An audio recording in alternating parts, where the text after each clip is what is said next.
बिस्मिल्लाहिर्रहमानिर्रहीम। How to increase height of children.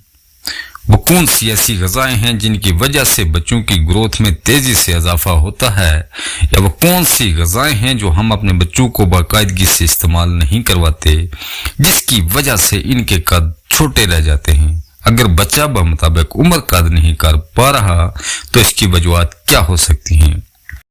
नाज़रीन, medical माहिरीन के मुताबिक बच्चे के लिए पहले 1000 दिनों यानी माँ के पेट के दिन शामिल करते हुए 1000 दिन बहुत अहम होते हैं। बच्चा 9 माह तक माँ के पेट में नशोनुमा पाता है। इस दौरान माँ की ग़िज़ा जितनी बेहतर होगी, बच्चा उतना बेहतर परवरिश पाएगा और सेहतमंद होगा। फिर 2 साल तक सेहतमंद माँ का दूध बच्चे की नशोनुमा में बहुत अहम किरदार अदा करता है। अगर इस दौरानिया में बेहतर खुराक दी जाए तो बच्चा अच्छी ग्रोथ करता है। बच्चा की अच्छी ग्रोथ के लिए माँ की ग़िज़ा बहुत अहमियत रखती है। ये एक बुनियादी और लाजमी जुज़ है। बच्चा बलूगत आने पर तेजी से कद बढ़ाता है।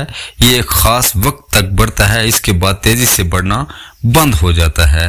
कद बढ़ने में विटामिन डी बहुत अहमियत रखता है, यानी इसकी विटामिन डी की बहुत अहमियत है।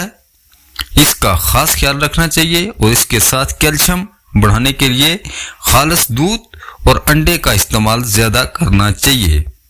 अगर बच्चे की माँ की खुराक बेहतर ना होगी तो ऐसी सूरत में पैदा होने वाले बच्चे का कद नहीं बढ़ पाता, क्योंकि इनकी बॉडी में वो विटामिन ही नहीं होते जिनकी बुनियाद पर कद तेजी से बढ़ता है। बहुत शुक्रिया।